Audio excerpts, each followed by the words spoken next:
ಎಲ್ರಿಗೂ ನಮಸ್ತೆ. ನಾನು ಜಯಶ್ರೀ ತುಮಕೂರಿಂದ. ನಾನಿವತ್ತು ನಿಮಗೆ ಹಬ್ಬಗಳಲ್ಲಿ ಅತಿಥಿಗಳು ಮನೆಗೆ ಬಂದಾಗ ಬೇಗನೆ ಸುಲಭವಾಗಿ ಮಾಡೋ ಅಂಥ ಸಿಹಿಯಾದ ಪಾಯಸ ಯಾವ ರೀತಿ ಮಾಡೋದು ಅನ್ನೋದನ್ನು ತಿಳಿಸ್ಕೊಡ್ತಾ ಇದ್ದೀನಿ. ಇದಕ್ಕೆ ಒಣಕೊಬ್ಬರಿ ಪುಡಿ ಅಥವಾ ತೆಂಗಿನಕಾಯಿ ತುರಿ, ಏಲಕ್ಕಿ, ಡ್ರೈ ಫ್ರೂಟ್ಸ್ನೆಲ್ಲ ಹುರಿದ್ಬಿಟ್ಟು ಪೌಡರ್ ಮಾಡಿಟ್ಕೊಂಡಿದ್ದೀನಿ ನಾನು. ಮತ್ತು ಹೆಸರುಬೇಳೆ, ಅಕ್ಕಿ, ಹಾಲು, ಒಣ ದ್ರಾಕ್ಷಿ ಮತ್ತು ಆರ್ಗ್ಯಾನಿಕ್ ಬೆಲ್ಲ ಇಷ್ಟು ಬೇಕಾಗುತ್ತೆ. ಮೊದಲಿಗೆ ತೆಂಗಿನಕಾಯಿ ತುರಿ ಮತ್ತು ಏಲಕ್ಕಿನ ನಾವು ರುಬ್ಬಿಟ್ಟು ಎತ್ತಿಟ್ಕೊಳ್ಳೋಣ. ಗಸಗಸೆನ ನಾನು ಡ್ರೈ ಫ್ರೂಟ್ಸ್ ಪೌಡ್ರಲ್ಲೇ ಹಾಕಿದ್ದೀನಿ. ಅಕ್ಕಿ ಮತ್ತು ಹೆಸರುಬೇಳೆನ ಬಾಣಲಿಗೆ ಹಾಕಿಬಿಟ್ಟು ಸ್ವಲ್ಪ ಹುರಿದ್ಬಿಟ್ಟು ಬಿಸಿ ಮಾಡಿ ತೊಳೆದ್ಬಿಟ್ಟು ಕುಕ್ಕರಲ್ಲಿ ಹಾಕಿ ಬೇಯಿಸ್ಕೋಬೇಕು. ಆಮೇಲೆ ಒಂದು ಪ್ಯಾನಲ್ಲಿ ಸ್ವಲ್ಪ ತುಪ್ಪ ಹಾಕ್ಕೊಂಬಿಟ್ಟು ದ್ರಾಕ್ಷಿ ಅಥವಾ ಬೇರೆ ನಿಮ್ಗೆ ಯಾವುದಾದ್ರೂ ಡ್ರೈ ಫ್ರೂಟ್ಸ್ ಬೇಕಿದ್ದರೆ ಕರ್ಕೊಳ್ಳಿ. ನಾನು ದ್ರಾಕ್ಷಿ ಮಾತ್ರನೇ ತೊಗೊಂಡಿದ್ದೀನಿ ನಾನು. ಒಂದು ಪ್ಯಾನಿಗೆ ನೀರು ಹಾಕಿಬಿಟ್ಟು ಬೆಲ್ಲ ಹಾಕಿಬಿಟ್ಟು ಚೆನ್ನಾಗಿ ಕಾಯಿಸ್ಕೋಬೇಕಾಗುತ್ತೆ ನಾವು.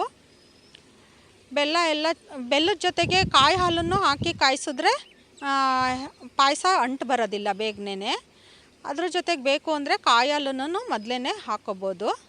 ನಾನಿಲ್ಲಿ ಬರೀ ಬೆಲ್ಲನೇ ಕಾಯಿಸ್ಕೊಂಡಿದ್ದೀನಿ. ನೋಡಿ, ಕಾಯಿಸಿದ ಬೆಲ್ಲ ಹೆಸರು ಬೇಳೆದಕ್ಕೆ ಈಗ ಹಾಕ್ಕೊಳ್ಳೋಣ. ಈಗ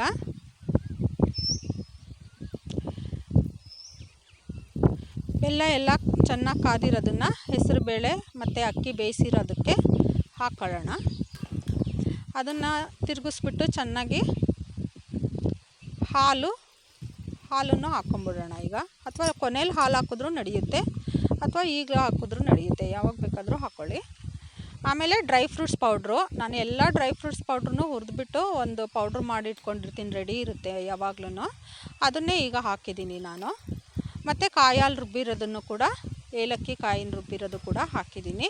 ಈಗ ಇದೆಲ್ಲದನ್ನು ತಿರುಗಿಸ್ಬಿಟ್ಟು ಚೆನ್ನಾಗಿ ಕಾಯಿಸ್ಬೇಕಾಗುತ್ತೆ. ಮೇಲೆ ಒಣ ದ್ರಾಕ್ಷಿನ ಕರ್ದಿರೋದನ್ನು ಕೂಡ ಹಾಕಿದ್ರೆ ನಮ್ಮ ಪಾಯಸ ರೆಡಿ ಆಯಿತು. ಈ ಪಾಯಸ ನೋಡಿ, ವಾರಕ್ಕೊಂದು ಸಾರಿ ಮಕ್ಕಳಿಗೆಲ್ಲ ಮಾಡಿಕೊಟ್ರೆ ತುಂಬಾ ಒಳ್ಳೆಯದು. ಇದು ಆರೋಗ್ಯಕ್ಕೆ ಕೂಡ. ಎಲ್ಲ ಥರದ್ದು ಡ್ರೈ ಫ್ರೂಟ್ಸು, ಗಸಗಸೆ, ಹೆಸರುಬೇಳೆ ಎಲ್ಲ ಇರೋದ್ರಿಂದ ಇದು ತಂಪು ದೇಹಕ್ಕೆ ಕೂಡ. ನಮ್ಮ ಈ ವಿಡಿಯೋ ನೋಡ್ದ ಅಂತ ನಿಮ್ಮೆಲ್ಲರಿಗೂ ಕೂಡ ನನ್ನ ಅನಂತ ಧನ್ಯವಾದಗಳು. Thank you.